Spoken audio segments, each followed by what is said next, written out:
Welcome into a crossover episode of Locked On Phillies, Locked On Mets, and we have maybe the biggest series of the year for both of these teams. Could it decide the NL East? Well, it could go a long way to doing so. We're going to talk about it on today's episode of Locked On Phillies and Locked On Mets.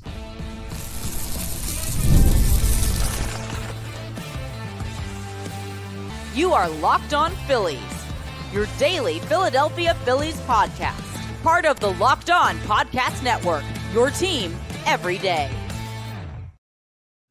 Well, folks, this is about as big as it gets when it comes to a regular season series between the Phillies and the Mets. I'm Connor Thomas, your host of Locked On Phillies, and alongside me, Ryan Finkelstein of Locked On Mets, and both of us part of the Locked On Podcast Network, your team every day. Make sure you're checking out both of our shows, rating and reviewing if you're listening in podcast form, subscribing to the YouTube, and leaving the likes on the videos. It all really helps us out, and it helps you out too because it keeps you up to date. You get notifications when you subscribe when episodes are posted, because this race, as much as the lead has grown for the Phillies, we know in the NL East, no lead's ever safe. So you're going to want to be tuned in to Locked On Phillies and Locked On Mets down the stretch. And this episode is brought to you by 5 Hour Energy. You can enter for a chance to win a dream golf trip for two to any golf tournament in the USA. Visit 5hewin.com for full rules and entry. No purchase necessary. Excludes the Masters tournament. Ends October 31st. 2025. So, Ryan, thanks for doing the crossover, man. People always look at Phil's Mets and they say, oh, hatred, rivalry. But honestly, it's a lot of fun for us to get together and chat it up about these two teams. The only issue, and we were talking about it before we popped on live, it's been a tough go for the Mets. So where are you guys at right now mentally with this team? Where's the performance level at? Just what's the latest up there in New York? So the Mets are in this interesting spot where they had a great start to the season that has provided them a cushion to remain in playoff position the whole way through. But it's been pretty bad since the middle of June for this Mets team. Kodai Senga goes down with an injury. At the time, the Mets had the best rotation in baseball. Since then, it's been anything but that. It seems like the rotation is starting to stabilize a little bit as some of the Mets' top prospects have made it up to the show, Nolan McLean being the main one right now, but a couple more could be on the way. But when you have a bad rotation, it's really tough to have any form of consistency. And that's had the Mets as a very streaky team lately. And I don't think the fan base is too confident right now, certainly about this division, but just in general. The Mets have to play some better baseball down the stretch for fans to really buy into this team's ability to go on a run. With that said, they still have so much talent that for me, it's hard to just completely quit on them when everything's out in front of them. When you think about this NL race where it's the Reds chasing them and pretty much nobody else, you feel like the Mets will still make the playoffs, but it's definitely been a more trying time for this fan base. Yeah, 1.5 game lead over the Reds for that final wild card spot as we sit here today on Monday morning. Now, the weird thing is, and I got crap for this on the air because I do morning sports talk radio here in Philadelphia in addition to the Locked On Phillies podcast, and we were going through postseason teams and the ranking of potential NL playoff opponents. So I was like, I still don't want to see the Mets because the weird thing, you bring up the talent, and that's undeniable. Soto, Lindor, Alonso, those guys are still going to roll in if and when you guys make the postseason and give somebody a tough time to knock them out. But on top of that, the Phillies are a team that the Mets, I still believe, have in their heads that they can play with and they can beat. It comes from last year's postseason. It comes from last year's regular season. Heck, it comes from an earlier season sweep between these two teams that the Mets took. So as much as the Phillies may be confident with the division lead they built, this lead that's at 7 right now could be 4 if it goes the way that things went earlier on in the season up at Citi Field. And even if the Mets were to take this series, win 2 of the 3 games, the amount of life it could breathe into that team is a scary thing for Phillies fans. So there may be confidence with how the Phillies have played recently, but just like you talk about guys getting hot, the Phillies have been a streaky team in regular seasons past and this year as well. So it's really 2 tumultuous seasons that have resulted in us being a little bit further away than I think we both would have thought at this point in the season, but could easily come right back later on in the season. So what's the biggest spot to pick up? Is it just the starting pitching and the injury issues and kind of the step back from what was the lowest staff ERA in baseball at the earlier part of the year?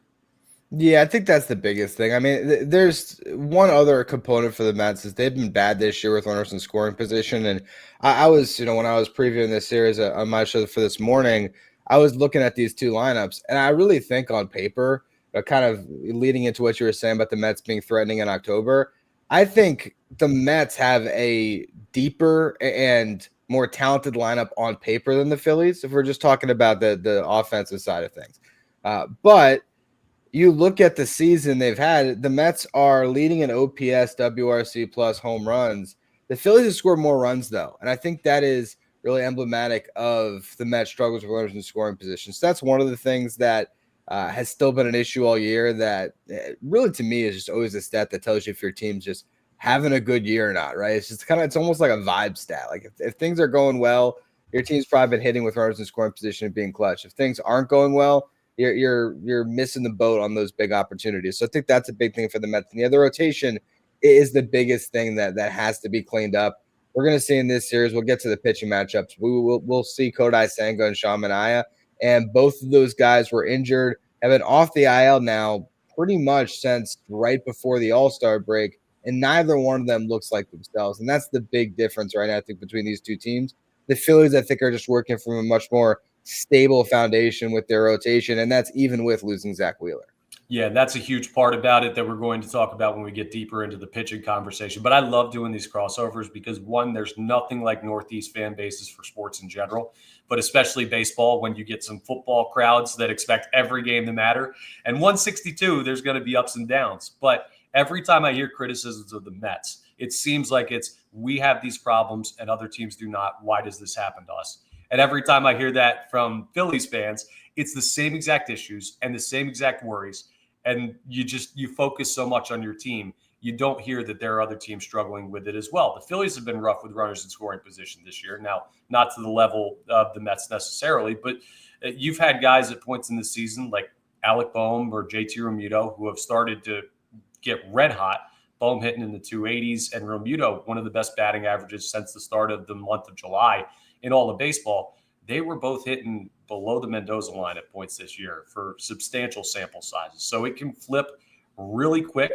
And for the Phillies, it has. The Mets, it quite hasn't in the big part of the season yet. There was still a month to go. That's why I hesitate to kind of say, oh, well, this will decide the division, because we've seen big leads blown in divisions in the past, not just in the East, but in baseball in general. So what is your level of stock put into this series? Is this make or break? Is this it would be nice to have? Where are you at with that?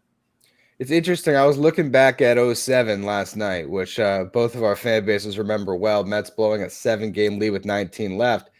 It's interesting because that year, these two teams met at the end of August. The Phillies swept both of the final two series. I think for the Mets, this series means a little bit more because it's happening at home.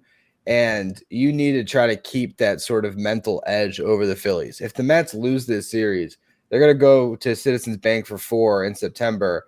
And I don't know, what the knock's going to be on the Mets' confidence, but also, some of that inner doubt the Phillies might have after the way the Mets have, had a little bit of an edge, as we talked about over the last couple of years. So I think for the Mets, this is a huge series to just at least win it. But like you mentioned, it's a 7-game lead right now. We saw last week, the Cubs and the Brewers had an 8-game lead in the division. The Cubs win a 5-game series, so they took 3 of 5.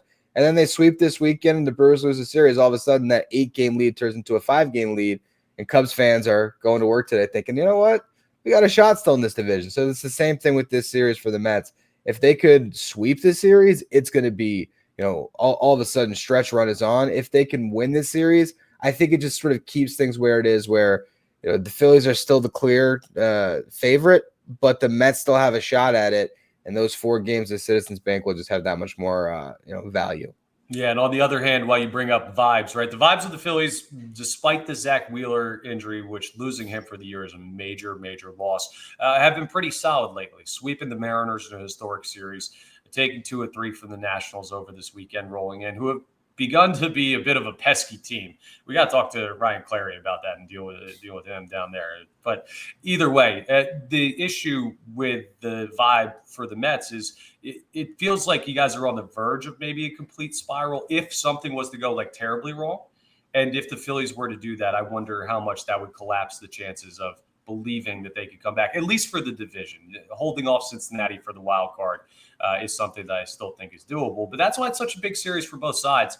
And we're going to get some really good, really intriguing pitching matchups. Even some of the names that you may not expect or may not know in this series, if you're a Phillies or a Mets fan, are going to be immediate must-watches because of not just the stage, but because of what they've done recently. Oh, yeah. We're going to talk a little McLean coming up because I need to know what's up with this kid, but also the big-time arms that are going tonight and tomorrow in the series. We will talk about that as we continue this crossover episode of Locked On Mets and Locked On Phillies.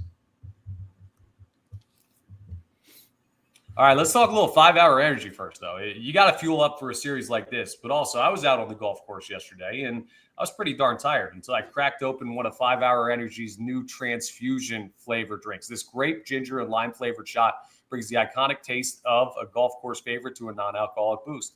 My buddy was drinking an actual transfusion. I cracked one of these. You guess who shot the lower score. Now, it might have been me only by one stroke, and neither of us played well because we're not good golfers, but it makes the difference you need. And if you want to go watch good golfers, maybe you're not one yourself, like pretty much everyone who plays the game, you can get the opportunity to do that by just snapping one open and entering for a chance to win a dream golf trip for two to any golf tournament in the USA. Yes, 5-hour energy, the new transfusion drink, they're giving you a great opportunity to go see some great golf. And all you have to do is just get a little energy from the best energy drink in the business. So tee up that trip and visit 5hewin.com for full rules and entry. No purchase necessary. Excludes the Masters tournament. Ends October 31st, 2025. And try their brand new transfusion flavor next time you're out on the course or anywhere you need a boost. All right, the pitching matchups in this series, Ryan, are going to be amazing. Like, just unbelievable tonight. If Kodai Senga is anything like he was earlier on in the season, even just for one start, the Cristopher Sanchez, I've been reverting to calling him Sanchez somehow. I don't know if that's a Freudian slip post-Wheeler, but this could be a game one postseason matchup if these two teams meet up on the mound. What's the latest with Senga? I know he's not been as good as he was at the start of the year, but do you expect something great out of him tonight? I think you just gave me a little flashback. Was Mark Sanchez once called the Sanchez for the Jets? And we had him here in Philadelphia too. A good little crossover there. I'm not even a Jets fan, but that hit something in my memory bank. But yeah, this is going to be an interesting one for the Mets because this is the first time this season that Kodai Senga has pitched on regular rest. Senga typically gets at least 5 days rest, and they'll go through some gymnastics with their rotation to make that happen. So I was very surprised that we saw Kodai Senga. We're going to see Kodai Senga in this game. I thought they were going to either do a bullpen game or call up another top prospect along with McLean, who's going to pitch in the final game, as we're going to get into. But Senga is the real name to watch here. I think Cristopher Sanchez is just as consistent of a starting pitcher as you're going to find in Major League Baseball.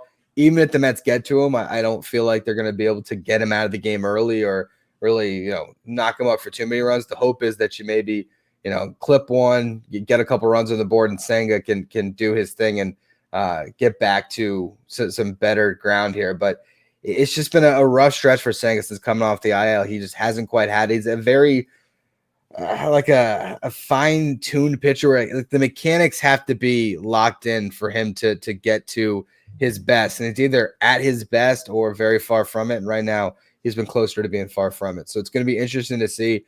I wonder if part of this for the Mets is just to maybe see if this can kind of just change up his routine and spark him a little bit. And I think a lot of it also has to do with the final game of this series and who the Mets were able to get into this series by keeping everybody on regular rest. Yeah, it's like a Lamborghini, right? It's an awesome car, and it runs really well and everything's great, but one screw is like a little loose, and the next thing you know, like only one person in Italy can fix it and knows how to. It's got to be tight and great, and hopefully he doesn't get back to that from the Phillies' perspective, but I'm sure there's a snap where he can find that and be dominant. We saw that in previous starts. Now, Sanchez is such an interesting case because people look at the Phillies and they say you lost Zach Wheeler. Well, Sanchez's numbers this year were comparable and in a couple statistics better than what Zach Wheeler was putting together this season. The only thing is, right, his numbers say Zach Wheeler. He's not Zach Wheeler. It's just that mentality of we're facing this guy versus facing that guy, where I don't know that he strikes the same fear into the hearts of opponents. And I don't know if he has the cachet of just, hey, I've been doing this for so long. I know the adjustments to make and everything like that. So he's been great, but something that Phillies fans will be watching closely because he only has 7 career postseason innings ever pitched. is how does he do on big stages? And tonight's certainly a big stage. And speaking of a guy that steps up on big stages, any chance Sean Manaea is busy tomorrow and doesn't make the start? Because I don't really want to go through flashbacks of the 2024 postseason. He dominated the Phillies. Has he figured enough out that you think he could be in for a shutdown performance? So a couple of things here. For one, just to touch back on Sanchez, I will say that one other thing about this series to note, the Mets have had a real trouble hitting left-handed pitching. So that's going to show up in both of these first two games. On the other side of it with Manaea, he has not looked like himself since coming back. He's shown flashes of it, but he's worn down and pretty much all of his starts where he'll get off to a really good first couple of innings. His last start, I think he might have struck out like 7 in the first 3 innings. So he was rolling, and then he hit a wall. And so we've seen that a lot where once he gets past maybe 60 pitches, we're seeing him really having to try to fight through a wall. And a lot of times it ends up with him, leaving the inning with a lot of traffic and trying to hand it over the bullpen. So I don't think this is quite the Manaea from 2024 that you should be fearing. But at the same time, I have seen enough flashes of it that I think it is close to him locking in and getting to that level. I just don't know if it's going to be in this series on 4 days rest, but there are, again, those little pockets where you'll see him dominate with the fastball the way he can. And the Mets absolutely need him to be that guy down the stretch. I mean, I think if you're talking about the Mets and trying to get back in this division race, there's no shot if they don't have Kodai, Senga, and Sean Manaea at their best. But if those guys can get back to their best over this final month, I think there's a real chance the Mets can run down the Phillies. Yeah, the weird thing about the Phillies, kind of a feel stat. You won't find this. This doesn't exist anywhere. I'm sure somebody could look it up with like Elias or whatever. But with the way that they face certain pitchers, they don't really seem to figure guys out. A perfect example, Cade Cavalli of the Nationals. Shutout performance by him in 6 or 7 innings down in Washington.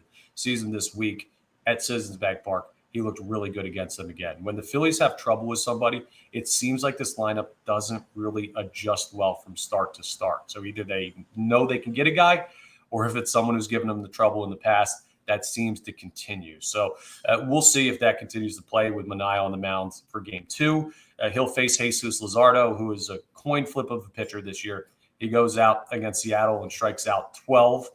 He struck out for the first 6 outs of the game, all strikeouts. And they were talking on the broadcast, he's not even going to let anyone else touch the baseball besides him and JT. But he's also had performances where he's given up 6, 7, and 8 earned runs at points. So that's a complete coin flip. He's another guy that has to step up with Wheeler out, but also another guy in a lefty mode that could be tough for the Mets to hit if they struggle against left-handed pitching, which you just brought up how they do. So that will be intriguing to see the high ceiling of those pitchers potentially, but also the low floor if things don't go their way. And then, if you had brought it up at the start of the year and you threw out the names Taijuan Walker and Nolan McLean, Phillies and Mets fans, unless you were really into what the Mets were doing in the minor league system, would probably be like, yeah, that game's probably not the one I want to watch. And now all of a sudden, Walker has been solid this year for the Philadelphia Phillies, and McLean has burst on the scene as a jolt of energy for this rotation. So what's the kid got, and how confident are you in him in a big spot in game 3?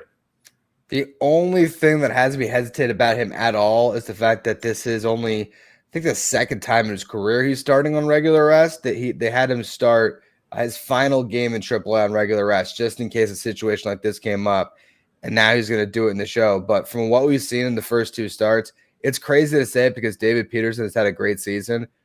I don't think there's anybody who I'd want to start a game for the Mets right now more than Nolan McLean, which is nuts because this will be his 3rd big league start. But I'm telling you, this kid has special stuff.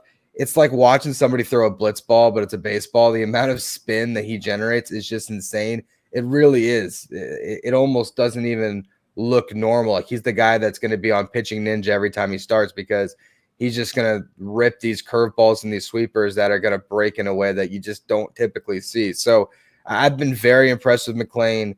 He has, delivered in each of these 2 starts in a way that you just don't see. I mean, I could pull it up really quick here. There's something that he's done in the first 2 starts when you add it all together that nobody has ever done. Let's see. I got it right here. First time in MLB history, a pitcher has had a 2-0 record, a sub 1.50 ERA, a sub 150 batting average against, 15 strikeouts, and fewer than 5 walks in their first 2 career appearances since 1913 when the ERA stat became official. So it's an historic start, but we'll see how he does on 4 days rest. That's the one caveat. But if it looks like anything like we've seen so far, the Phillies might be in trouble if the series comes down to that game. I really like the Mets. Yeah, and it's tough to see a guy that you haven't seen before with that type of movement that creates that spin rate. And just like, listen, you could put anybody out there throwing 100 in modern baseball and you're going to hit that guy. But the off speed seems to be the toughest to pick up because nobody quite throws the same exact breaker, whether it's you could see a billion sweepers from a billion different arms that could all have a little twinge of difference. So that could be a tough thing for the Phils to pick up. Another historic thing for the Phillies starter in that game 3, it's going to be Taijuan Walker because you gave those historic numbers on McLean. I believe Walker is the first player in Major League history where 100% of his fan base wanted him off the team that has come out and put together a strong year that has helped sustain what the rotation could do. He's been awesome in a lot of different roles. And there are a lot of Phillies fans that still have but he's Taijuan Walker. And we saw what he was in 2024. And he had such a bad year. I can't believe in this guy anymore. But he's a guy that all he's done is gone out there and produce strong outings that may not always result in wins, but are giving you enough that you have a chance when he's on the mound. So intriguing pitching performances all over the place in this series. And that's just the guys on the mound. Coming up next, we're going to talk about the guys at the dish and who needs to step up. Maybe somebody who's started to show signs of coming out of a slump, maybe a player that you believe in but hasn't really played all that well for the past couple of weeks or so. Who are the players that when the stage and the lights get brightest, they are ready to perform? We'll talk about that for the hitters you need to watch in Phillies Mets as we wrap up today's crossover episode of Locked On Phillies and Locked On Mets.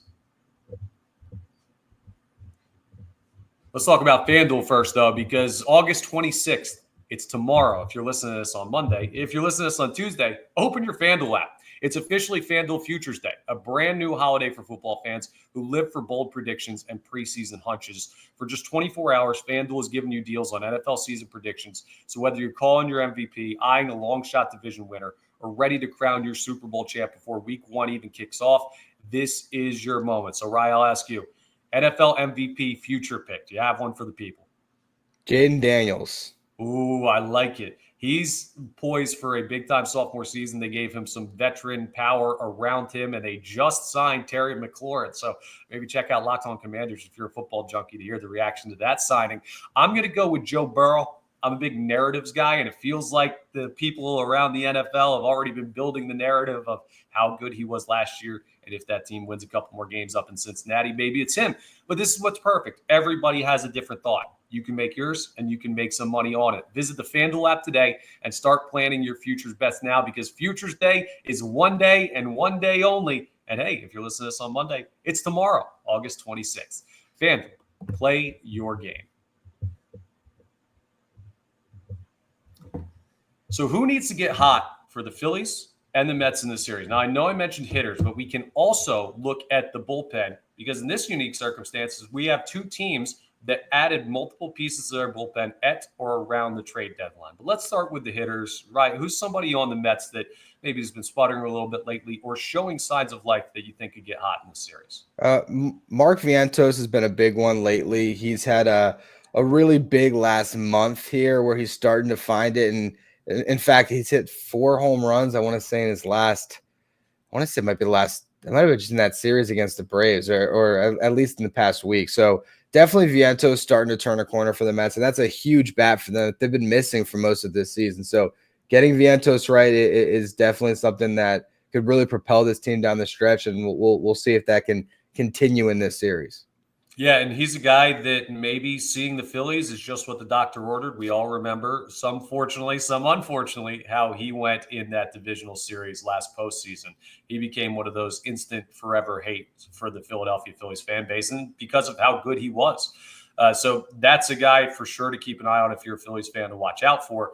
And I guess the guy for the Phillies that I'm really intrigued as to what he's doing is a former Met. We're going to go with Harrison Bader in this one, who has not been great since the Phillies have acquired him.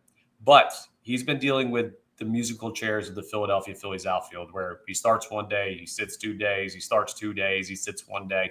and they haven't come to a set rotation out there in the outfield, and they don't seem any closer to that. But if I know Harrison Bader the way I think I know Harrison Bader, with the temperament, with him being a Northeast guy himself, with him being in this division last year, knowing how much this series means and what it takes to be a really good NL East team, I have a feeling that this could be a series where he wakes up a little bit, not necessarily because the Mets did him any wrong, but just there is something about playing in a place where you played before as an opponent and saying, hey, it's time to get things right. Maybe I have a big series. So what are your thoughts on Bader? Because we've only seen him for like a week or two here, really, in Philadelphia when you combine all his games. Bader's an interesting one. I was excited to watch him last year, and he ended up losing the starting job to Tyrone Taylor down the stretch. And Tyrone Taylor is not really much of a hitter, but he was just giving you a little more competitive at bats. And so that's why they gave Taylor the nod. Obviously, Harrison Bader can run him down with anyone in center. I think he's one of those guys that he's a very streaky player. And I mean, Harrison Bader could very well become a Phillies legend because we saw him do it with the Yankees a couple years ago in the playoffs where he got hot in a series and was the best player for a series. Like, he has that ability, but he's just a very inconsistent bat. So yeah, I do like that as the pull though for this series, because like I know Mets fans who are listening to this are like, oh yeah, that's the guy that's going to kill us, because it always feels like it's the former Met that'll come through when the two teams are going head to head. So definitely a good name to watch. And he was in the midst of a career year basically with the Twins. So he is not far removed from having a lot of offensive success. And I thought that being part of a winning team and playing in that ballpark, I thought that would help him a little bit. But we'll see if he can figure it out down the stretch. Yeah, it's more been opportunity than production. I think it's hard to get in that routine and get on a roll a little bit when you're only playing a couple of times a week. But some guys that play a couple of times a week or pitch a couple of times a week have been big parts of these teams. There's one more so than the other, but we know Ryan Helsley is a monster arm and Juan Duran the same. Is there a chance that we see both of the new late inning acquisitions in the same game at some point between the Phillies and the Mets? Yeah, if we get a close one, I think absolutely, especially because Helsley obviously no longer in a closer's role. He's been brutal since coming over to the Mets. So if you're talking about a guy that needs to step up and turn things around, Ryan Helsley is at the top of the list. I mean, you watch the stuff and it's electric, but he hasn't had his breaking balls since coming over. And so now hitters are just sort of sitting on that fastball. And while it's never easy to hit 101, if that's what you're gearing up for, big league hitters can absolutely get to it. So Ryan Helsley is a huge, huge piece of this team that has not come through yet. And maybe getting in a big series against the Phillies, he'll be able to do so. But I don't even know how much he's trusted right now. Like, if it's a 4-3 game tonight, 8th inning, are the Mets going to go to Ryan Helsley, or will they go to like a Brooks Raley, who you might think, well, Brooks Raley over Ryan Helsley, that'd be crazy. But Brooks Raley's pitched a lot better lately. So the Mets, like the Phillies, have a lot of arms that they can go to and leverage. But there's few that are more electric than Helsley, and they got to figure that out. Yeah, this is going to be a 6 series all the way to the end of every single game, because there are big-time arms coming out of both these bullpens. But also, those big-time arms have been like up and down at points this season. So you never know what's going to happen. It's not like, oh, okay, we're facing the Padres, so we're going to see their incredible bullpen, and this game's over in the 7th. No, this is going to be a typical NL East high-level matchup where anything can and will happen. I guess for the Phillies, the guy that I'm looking at is Jose Alvarado. And maybe part of that is because back in my mind is the Dom Smith altercation from a couple years ago, where it's him yelling at him. And I imagine him as a guy who really does not like the Mets, but he's also a guy that Phillies fans don't really like right now because he just came off a PED suspension that cost him eligibility for the postseason. He's been settling in a little bit more, and they've been trying to use him as the 8th inning accompaniment to Juan Duran's 9th inning, but he missed months and months of baseball. And there's also that whole idea of how is he with the clubhouse right now, and how does he get received when he returns to the team? There may be some uncertain feelings there between him and other players, and he's been a little bit shaky, but he will be needed in this series. And if he can look really good as he has in the past against the Mets in some instances, great. Bullpen's even more solid. If he's shaky, well, then Duran might not even matter, because this Mets team can make you pay even in the late innings in big spots. We saw that in the final game of the NLDS. And hopefully that brings a smile to Mets fans' faces there to end the podcast crossover, because God knows where the division is at right now is not exactly, but that could change real quick. It could be 4 games. It could be 10 games, or it could be something right in the middle. How are you feeling now? If I asked you for series prediction, just real quick, on how many games the Mets are going to win to wrap up, what do you think? I think that they win this series. I think they're going to take one of these first 2 games, and I think Nolan McLean's going to step up in a big way in that final game of the series. But I mean, I like you said, I can envision any one of the outcomes, and I really do think that we're most likely to get something in the middle where neither team sweeps. But I think if either team sweeps, it's going to be a big piece of momentum. I think the Phillies would literally put this division on ice if they could sweep this series. I think the Mets could really get back into this race if they can do the same thing, if they can sweep the Phils. So we'll see. We'll see what happens here. It's going to be 3 really interesting pitching matchups and a couple teams that don't like each other. So that's always a lot of fun to watch unfold.